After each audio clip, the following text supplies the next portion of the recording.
எல்லாருக்கும் வணக்கம். பத்திரிகை நண்பர்களுக்கும் ஊடக நண்பர்களுக்கும் இந்த படத்துக்கு உறுதுணையாக இருக்கிற மேடையில் இருக்கிற அத்தனை பேருக்கும் எனது மரியாதைக்குரிய வணக்கத்தை தெரிவிச்சுக்கிறேன். ஃபுல்லாக காட்டுக்குள்ளே படம் எடுத்திருக்காங்க. காட்டுக்குள்ளே படம் எடுக்கிறது எவ்வளோ கஷ்டம் அப்படிங்கிறது சமீபத்தை நான் உணர்ந்திருக்கேன். ஒரு 3 வருஷம் அதில் இருந்திருக்கேன். அவ்வளோ கஷ்டம். நல்லபடியாக படத்தை முடிச்சுட்டு வந்திருக்காங்க. காடும் காட்டில் இருக்க உயிரினங்கள் மட்டும்தான் இயற்கைக்கு ரொம்ப பக்கமாக இருக்குது. மற்ற எல்லாமே மாறிப்போச்சு. அதை பற்றி படம் எடுத்திருக்காங்க. அதுவும் ஒரு குழந்தைகள்லேருந்து பெரியவங்க வரைக்கும் போய் சேர விதமாக படம் எடுத்திருக்காங்க. ரொம்ப சந்தோஷமாக இருக்குது. ஊருக்குள்ளே யானை பூந்துருச்சு, கரடி பூந்துருச்சு, புலி சிறுத்தை பூந்துருச்சு அப்படின்ட்டு நம்ம நியூஸ் பார்த்துருக்கோம். உண்மையை சொல்லப்போனால் அதுகள்லாம் அங்கே தான் இருக்குது. நாம தான் அதுகளுக்குள்ளே பூந்துட்டோம்னு நினைக்கிறேன். அதுதான் உண்மை. அப்படி இருக்கிறப்ப அந்த காடும் அந்த காட்டில் இருக்க உயிரினங்களையும் அதில் பராமரிக்க வேண்டிய கடமை நம்ம எல்லோருக்கும் இருக்குன்னு நினைக்கிறேன். அதை எப்போ நம்ம அதை பத்திரமா அதை நம்ம பாதுகாக்க வேண்டிய பொறுப்பில் இருக்கிறோம். அப்படி ஒரு விஷயத்த சொல்லி இந்த படம் எடுத்திருக்காங்கன்றது எனக்கு தெரியுது, நம்புகிறேன். இது எல்லாத்துக்கும் போய் சேர வேண்டிய கருத்து. அதுக்கு என்னோட மனமார்ந்த வாழ்த்துக்கள் அத்தனை பேருக்கும். இயக்குனர் சார், உங்களுக்கு மனமார்ந்த வாழ்த்துக்கள். ஒரு நல்ல படத்தை எடுத்திருக்கீங்க, நல்ல கருத்தை எடுத்திருக்கீங்க. எல்லாத்துக்கும் போய் சேர வேண்டியது, பார்க்க வேண்டிய ஒரு படமாக அந்த படம் எடுத்திருக்கேன்னு நினைக்கிறேன். ரொம்ப சந்தோஷம். வாழ்த்துக்கள்ங்க சார். அது யுவன் சங்கர் ராஜா இருக்கார். மேலும் இந்த படத்துக்கு ஒரு பெரிய பலம். என் தம்பி புகழ் எப்படி சொன்னானோ, யுவன் சார் இல்லை உள்ளே இருக்கார் அப்படின்னு சொன்னால் அவ்வளோ சந்தோஷமாக இருந்துச்சு அப்படின்னு சொன்னால் அதே உண்மை. அதே மாதிரி சமீபத்தில் இப்போ எனக்கு கருடன் படத்தில் பிரதர் ஒர்க் பண்ணுறாங்க. அவ்வளோ சந்தோஷமாக இருந்துச்சு. கேட்ட உடனே அந்த படம் முதல் அங்கேயே வெற்றி அப்படின்ற மாதிரி எங்களுக்கு தோணுச்சு. கண்டிப்பாக யுவன் சார் இருக்கார். பிஜிஎம் சொல்லவே தேவையில்லை. ஒவ்வொரு சீசனுக்கு தகுந்த மாதிரி இசை இருக்கும். ஆனால் அவர் மட்டும்தான் சீசனே இல்லை, எப்போவுமே அவர் சீசனாக தான் இருக்குன்னு நான் நினைக்கிறேன். எப்போவுமே யுவன் இருந்துக்கிட்டே இருக்கார் மக்கள் மத்தியில். ஸோ விழா நாயகன் யுவன் பிரதருக்கு மனமார்ந்த வாழ்த்துக்கள். தம்பி புகழ் அவர் இன்னும் மேலும் சினிமாவில் உச்சத்தில் இருப்பான்றல எந்த மாற்றமும் இல்லை. எல்லாத்துக்குமே தெரியும்னு நினைக்கிறேன். அவங்ககிட்ட அவ்வளோ ஒரு திறமை இருக்குது. எப்படி அவன் சொன்னான், காவிரத்தில் தான் இருந்து கஷ்டப்பட்டு இங்கேருந்து வளர்ந்து அப்படின்னு சொன்னான். கடலூர்லேருந்து வந்து இங்கே கிடைக்கிற வேலைகளை பார்த்துட்டு ஹோட்டலில் இலையை எடுத்துட்டு எதிர்த்தாப்பில் லாரிலாம் அன்றைக்கி இங்கே தான் நான் கிரீஸ் அடிப்புன்னு சொன்னேன். இது எல்லாமே இன்றைக்கி சினிமாவுக்கு நிறையா பேர் ஜெயித்தவங்க, நிறையா பேர் கஷ்டப்பட்டு தான் வந்திருக்காங்க. அந்த வகையில் தான் அவனும் வந்திருக்கேன். அந்த வகையில் தான் நானும் வந்து இந்த இடத்துல நிற்கிறேன்னு நினைக்கிறேன். அதே தெருவில் தான் நானும் வளர்ந்துருக்கேன். ஸோ எனக்கு ரொம்ப சந்தோஷமாக இருக்குது. சுரேஷ் சார் சொன்னார், இல்லை சூரியகிட்ட அவ்வளோ பக்குவம் இருக்குது அப்படின்னு சொன்னார். இதுதான் சார் பக்குவம். இங்கேருந்து வந்திருக்கேன் இல்லையா, இது நம்மளை வர ஆட்டோமேட்டிக்காக அது இருக்குன்னு சார். அது இருக்கும். அது அந்த இவ்வளோ இடத்துல இந்த கடந்தானே வந்திருக்கும். இந்த பக்குவம் நம்ம சினிமா தான் நம்ம கற்றுக் கொடுத்துன்னு நினைக்கிறேன். நம்ம குடும்பமும் நம்ம சினிமா தான் நம்ம கொடுத்துருக்குன்னு நினைக்கிறேன். அது எப்போவுமே நம்மகிட்ட இருக்குன்னு நினைக்கிறேன். அது என் தம்பி புகழ்கிட்ட எப்போவுமே இருக்குது. இன்றைக்கி தமிழ்நாட்டில் இருக்கிற எல்லா குடும்பத்துலையும் அவன் பேர் இருக்குது. நான் அவன் என்று சொல்கிறது உரிமையில் சொல்கிறேன், தப்பாக நினச்சிக்கிறாதீங்க. எல்லா பெரிய குடும்பத்துக்குள்ளும் அவன் பேர் இருக்குது. எல்லாரும் அவனுக்கு ஃபேன்ஸாக இருக்காங்க. என் குடும்பத்தில் என் பிள்ளைகளும் அவனுக்கு அப்படி ஒரு ஃபேன்ஸ்.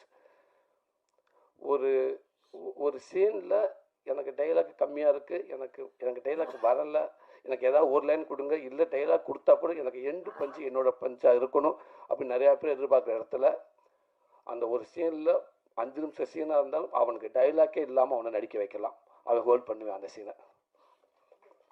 100% அவன் சீனை அவன் பாட்டி அவன்கிட்ட அவ்வளோ திறமை இருக்குது. சின்ன சின்ன சின்ன சின்ன ரியாக்ஷன்ஸ். நான் கூட 2 படம் நடிச்சிருக்கேன். சீன் நடிக்கிற ஆக்ஷன் சொல்கிற வரைக்கும் என்கிட்ட வராத பேசாதுன்னு நான் சொல்லிடுவேன். டெலிசரி பேசாதா அப்படின்ட்டு. இல்லைடா நான் டக்கு வந்து மிஸ் ஆகிடும் சொன்னால் கேளு, இது சீரியஸ் சீன்றா சொன்னா கேட்டா தம்பி கிட்ட வராத பேசாதான்னு குட்டு ஒரு விஷயத்த சொல்லி சிரிக்க வச்சுக்கிட்டே இருப்பேன். இப்போ கூட நான் பேசிக்கிட்டு கீழே கேட்டேன். எல்லாரும் சொன்னாங்க புலிகிட்ட வந்து அவ்வளோ பயமாக இருந்துச்சுண்டு. எப்படா புலியை சமாளிச்சுன்னு கேட்டேன். அதுக்கு அவன் சொன்னேன், நான் சிங்கப்புலி அண்ணனவே சமாளிச்சுட்டு இந்த புலியை சமாளிக்க மாட்டேனான்டா. இப்படி தான் குட்டு அவங்ககிட்ட இருக்கிறப்ப அதை நம்ம சிரிச்சுக்கிட்டே இருக்கலாம். அவ்வளோ திறமைகள் இருக்குது. நான் திருப்பி திருப்பி சொல்கிறேன், உனக்கான வாய்ப்பு இங்கே ஜெயிக்கிறது அப்படின்றத விட நிலைக்கிறது ரொம்ப கஷ்டமாக இருக்குது. ஜெயிக்கணும், ஜெயிக்கிறது முக்கியம், அதை விட நிலைக்கிறது ரொம்ப முக்கியம். அது நீ கவனத்தில் எடுத்துக்கிறோம்னு நினைக்கிறேன். கண்டிப்பாக அது உனக்கு எப்போவுமே இருக்குது தம்பி. உன்னை சுற்றி அவ்வளோ பேர் இருக்காங்க. விஜய் டிவி தாம்சன் சார் வந்து சொன்னார், அவனை பற்றி அவ்வளோ சொன்னார். அதுக்கு இவன் பெரிய நன்றி சொன்னால் உண்மைக்கு நானும் இந்த இடத்துல இருந்து நான் அவருடைய ரசிகனாக நான் சொல்கிறேன். Thank you sir. நீங்கள் புகழ மட்டும் இல்லை, இன்றைக்கி இருக்கிற தமிழ் சினிமாவில் டாப் ஹீரோக்கள்லேருந்து காமெடியன்கள்லேருந்து பல நடிகர்களுக்கு பின்னாடி உங்களை மாதிரி ஆள் இருந்திருக்கீங்க, நீங்கள் இருந்திருக்கீங்க. அது பெரிய பெரிய ரொம்ப ரொம்ப சொல்கிறேன். நானே நிறையா தடவை கேட்பேன், என்னோடய படங்கள் இருக்கிறப்ப நிறையா தடவை நான் முயற்சி பண்ணியிருக்கேன். தாம்சன் சார் பார்க்கலாமா, அவர்கிட்ட இந்த ஸ்கிரிப்டை கொடுக்கலாமா, அவர் ஒர்க் பண்ணி கொடுப்பாரு அப்படின்னு கேட்டிருக்கேன், ட்ரை பண்ணியிருக்கேன். ஆனால் அவரை சுற்றி அவ்வளோ கூட்டம் வந்துக்கிட்டே இருக்குது. கண்டிப்பாக அதுக்கான வாய்ப்பு இல்லை. ஏன்டா அவர் விஜய் டிவியில் கண்டினியூவாக ப்ரோக்ராம் பண்ணிகிட்டே இருக்காரு அப்படின்னு தான் நான் கேள்விப்பட்டிருக்கேன். வர முடியாமல் இருந்திருக்கு. இப்பவும் சொல்கிறேன், அது ரொம்ப ரொம்ப ஒரு பெரிய பாக்கியம் சார். அத்தனை பேருக்கும் வாழ்த்துக்கள் சார். இன்னும் நிறையா புகழை, இன்னும் நிறையா அந்த மாதிரி நிறைய ஹீரோக்களை, நிறையா காமெடிலாம் நீங்கள் உருவாக்கிட்டே இருங்க சார். கண்டிப்பாக சார், மிகப்பெரிய ஒரு அடையாளமாக இருக்குன்னு நினைக்கிறேன். Thank you sir. சுரேஷ் அண்ணா, அவர் ரொம்ப அற்புதமான ஒரு நல்ல மனிதர். நான் என்ன சொன்னதுக்காக நான் திருப்பி சொல்லலை. அவர் இதுக்குமே படங்களும் பார்த்துருக்கோம், அவருடைய அணுகுமுறையும் பார்த்துருக்கேன். இந்த படம் சமீபத்தில் அவர்கிட்ட பேசுகிற வாய்ப்பு கிடச்சி. அப்போ இன்னும் ஃபஸ்ட் கிளாஸ் ஒரு கதை ஒன்று சொன்னார். ஒரு சர்க்கஸை பற்றி, ஒரு அனிமல்ஸை பற்றி, பேட்ஸ் இதுகளை பற்றி சில ஒரு ஸ்டோரி சொன்னார். அவ்வளோ சூப்பராக இருந்துச்சு. கண்டிப்பாக சார், அந்த படமும் மிகப்பெரிய ஒரு படமாக வரும்னு எனக்கு நம்பிக்கை இருக்குது. அற்புதமாக இருந்துச்சு சார். எங்கள் அண்ணன் முத்துக்கலண்ணே, வணக்கம்ண்ணே. ரொம்ப சந்தோஷண்ணே. மனோகரா டைலாக் நீங்கள் பேசுனீங்க. 18 வருஷத்துக்கு முன்னாடி இதே டைலாக் பேச நான் பார்த்துருக்கேன். இன்னும் நிறையா டைலாக் 5 நிமிஷம் நான் ஸ்டாப்பாக பேசுகிறாரு. நான் சினிமாவில் ஆரம்ப காலத்துலேருந்து நான் அவரை பார்த்துருக்கேன், அவர் கூட இருந்திருக்கேன். என்ன நிறைய இடத்துல என்னை கூட்டி போயிருக்காரு. உங்களுக்கு நாங்கள்லாம் கண்டிப்பாக அவரை பார்த்து நிறைய விஷயங்கள் நான் கற்றுக்கிட்டு இருக்கேன். இன்னும் மேலும் இந்த தமிழ் சினிமாவுக்கு இன்னும் ஒரு ஒரு நல்ல நடிகன் கண்டிப்பாக கிடைப்பா நான் நம்புகிறேன். அதே மாதிரி உங்களுக்கான சினிமா கண்டிப்பாக உங்களை எப்போவுமே கைவிடாதுன்னு, உங்கள் திறமைக்கான வாய்ப்பு எப்போவுமே இருக்கும்னு, கண்டிப்பாக தமிழ் சினிமா ஒரு நல்ல இடம் உங்களுக்கு எப்போவுமே இருக்கும்னு நம்புகிறேனே. சார்னு கூப்பிட கஷ்டமாக இருந்தால் தம்பின்னு கூப்பிடுங்கண்ணே. சார்னு கூப்பிடவே வேண்டாம், நான் எதிர்பார்க்கவும் கிடையாதுண்ணே. ஈஸியாக கூப்பிடுங்க. தம்பின்ற வார்த்தை ரொம்ப ஈஸியாக நான் நினைக்கிறேன். எப்போவுமே உங்களுக்கு நான் தம்பி தானே, இந்த தம்பினே கூப்பிடுங்கண்ணே. இதில் ஒர்க் பண்ணிக்க அத்தனை பேர்த்துக்கும், ராதிகா மாஸ்டர் உங்களுக்கும் என்னோட வாழ்த்துக்கள். டான்ஸ் ஆடுற ஒரு சாங்கை ஈஸியாக நீங்கள் எடுத்துருவீங்க, ஆனால் அது மாண்டேஜ் எடுக்கிறது ரொம்ப கஷ்டம் நான் நினைக்கிறேன். ஏன்டா அதை ரசிக்க வைக்கணும், அதை எல்லாத்துக்கும் பிடிக்க வைக்கணும். அதில் இருந்துச்சு ஹீரோயின் அப்படி இருந்துச்சு, சின்ன சின்ன குட்டி குட்டி ரியாக்ஷன்ஸ் அப்படி இருந்துச்சு, ரொம்ப நல்லா இருந்துச்சு. வாழ்த்துக்கள் மாஸ்டர். உங்களுக்கு வாழ்த்துக்கள் நான் சொல்கிறதுக்கு இல்லை, பட் இதை ஒரு ரசிகனாக சொல்கிறேன் மாஸ்டர். ஓகே, ஃபைட் மாஸ்டர் உங்களுக்கும் வாழ்த்துக்கள் பிரதர். நல்லா இருந்துச்சு.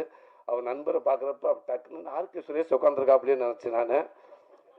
உள்ளேருந்து வரப்போ அப்படியே இருக்காரு. ஆமாம், அவருக்கு ஒரு ஷாட்டில் பார்த்தேன், புகழை 8 உரைச்சிட்டு அவர் 2 ஸ்டெப் பேக்கில் போயிட்டார். என்னடா அண்டு கேட்டு வைத்த பவர் அப்படின்னா, இல்லைடா மாஸ்டர் சொல்லியிருப்பார், கொஞ்சம் அடக்கி வாசிங்கன்னு சொல்லியிருப்பார், அதனால் அவர் பேக்கில் போயிட்டார் நினைக்கிறேன் அப்படின்னு. சூப்பராக வச்சிங்க சார், உடம்ப வாழ்த்துங்க சார். எல்லாத்தையும் தாண்டி இப்படி ஒரு நல்ல படத்துக்கு வர்றதுக்கு உறுதியாக இருந்து தயாரிப்பாளர்கள், அதுதான் ரொம்ப முக்கியம். அது இன்னைக்கெல்லாம் ரொம்ப ரொம்ப ஒரு கடினமாக இருக்குது. படம் யார் வேணாலும் எடுக்கலாம், படத்தை முடிச்சுட்டு அதுக்கப்புறம் அதை எடுத்துக்கிட்டு என்ன பண்ண போகிறோம்னு ஒன்று இருக்குது பார்த்தீங்களா, அந்த தேட்டருக்கு வர்றதுக்கு அவ்வளோ போராட்டமாக இருக்குது. ஸோ அதுக்கு ஒரு கடைசி வரைக்கும் ஒரு புதுசு வந்து இந்த கதையை கேட்டு கடைசி வரைக்கும் நாங்கள் இருக்கோம் அப்படின்னு சொல்லி இருக்கங்க. கண்டிப்பாக மக்கள் மத்தியில் கொண்டு இந்த படத்தை நல்லது நம்ம சேர்த்துருவீங்கிறது எனக்கு நிறைய நம்பிக்கை இருக்குது. கண்டிப்பாக சேர்ப்பேன்னு நினைக்கிறேன் சார். வாழ்த்துக்கள். இல்லை ஒர்க் பண்ண அத்தனை எடிட் பண்ணுற ஹீரோயின்ஸ் உங்களுக்கும் எல்லாருக்கும், இந்த படத்தை ஒர்க் பண்ண அத்தனை பேருக்கும் வாழ்த்துக்கள். மீண்டும் சொல்லி இந்த படத்தை எடுத்துக்கொண்டு சேர்க்க போகிறேன் உங்களுக்கு என்னோட மனமார்ந்த நன்றியை தெரிவிச்சுக்கிறேன். தேங்க்யூ. எல்லாத்தையும் விட நாயகன், விழா நாயகன், என்றும் நாயகன் எங்கள் அண்ணன் நிகில்முரி அண்ணன் இருக்கார். அவர் இல்லாத இடம் சிறக்காது. இல்லை உண்மைக்கு அவரை பற்றி நிறையா பேர் என்கிட்ட சொல்லியிருக்காங்க. ஆமாம், அவர்கிட்ட ஒன்று பிடிச்சாண்ட சூப்பர் ஸ்டாருக்கு வேலை செஞ்சாலும் கீழே இருக்க சூரிக்கா இருந்தாலும் ஒரே மாதிரி தான் வேலை செய்வார். அவர் பாகுபாடு பார்த்ததே இல்லைன்னு சொல்லுவாங்க. உண்மை அதுதான். அது இப்போ பார்த்தீங்களா, வந்ததுலேருந்து அவன் வந்து என்னை ஒரு தடவை தான் கூப்பிட்டான் புகழ். நேற்று 2 தடவை சிறா தம்பி வந்திருந்தான்னு சொல்லிட்டேன். அதுக்கப்புறம் அந்த நம்பரை மனுஷன் அவன் அப்படி இங்கே மாற்றி விட்டான். என் நம்பர் அன்னைக்கு இருக்குது. சாயந்தரம் ஒரு 4 மணிக்கு ஆரம்பித்தாருங்க, ஒரு 100 ஃபோன் பண்ணியிருப்பார். உண்மைதான். அண்ணே நான் வந்துட்டுன்னு சொல்லிட்டேன். இல்லை கிளம்பிட்டீங்களா, எங்கே கிளம்பிட்டீங்க, இங்கே டைஸாக இருந்து கிளம்புனேன். ஓகே கட்டு திருப்பி 2 நிமிஷம் இருக்கு. அண்ணே வந்துட்டீங்களா? வந்துட்டேன். அவ்வளோ பண்ண வர்றதுக்குள்ள ரெடி வாங்க வாங்க வாங்க வாங்க. உண்மைக்கே இப்படி ஒரு அற்புதமான ஒர்க்கர்ஸ் எனக்கு தெரிஞ்சு பார்க்கவே முடியாது. ஆனால் அவர் கூப்பிட்றப்ப அது ஒரு அன்பாக இருக்கும். எல்லா தெரிஞ்சு எல்லா வேலையும் பார்த்தீங்கன்னா அந்த சேரு போடுறப்ப கூட சொல்லியிருக்கலாம் அவர். ஆனால் எல்லா சரி அவரை எடுத்து போட்டு கரெக்டாக இன்னும் எத்தனை பேர் இருக்காங்க பார்த்து, அதுக்கப்புறம் யார் வர வேண்டியிருக்காங்களா, மிஸ் ஆகிருக்காங்களா, பக்கத்தில் அதை பற்றி பேசிக்கிட்டு இருந்து எல்லாத்தையும் வாங்கன்னு பேசிட்டு ஊடால அவர் 5 நிமிஷம் 10 நிமிஷம் டைம் எடுத்து அவரை பற்றி கொஞ்சம் நிறையா பேசிக்கிட்டு, அது சாதாரண விஷயம் இல்லையா? அதெல்லாம் வந்து விளையாட்டா என்ன, எல்லாத்துக்கும் பேர் சொல்லி கூப்பிட்டு எல்லாரும் கூப்பிட வந்திருக்கவங்களும் 2 நிமிஷம் ஃபுட்டேஜ், அந்த அன்னைய ஃபுட்டேஜ் எடுத்து பார்த்தீங்கன்னா 40 நிமிஷம் இருக்கும். அது எப்போவுமே நிகழ்முறையான அதான் எப்போவுமே ஹீரோ தான். வாழ்த்துக்கள்னு உங்களுடைய வேகமும் அது எப்போவுமே சினிமாவில் இருந்துகிட்டே இருக்கணும். உங்களுடைய உழைப்பு உங்களுடைய வேகம் இந்த தமிழ் சினிமாவில் எப்போவுமே இருக்கும்னே. கலைத்தாய் வந்து ஓய்வு முடிவு உங்களுக்கு கொடுத்துருக்கா, நீங்கள் தான் அந்த முடிவு எடுக்கணும். அவள் கொடுக்கவே மாட்டேங்க. அப்படி ஒரு நல்ல மனிதர், அப்படி ஒரு நல்ல ஒர்க்கர்ஸ். நீங்கள் இன்னமும் பல சினிமாவுக்கு இப்படி பேக்கல நீங்கள் ஒரு பில்லராக இருக்குன்னு நான் நினச்சி வேண்டிக்கிறேன். வாழ்த்துக்கண்ணே, நன்றிண்ணே.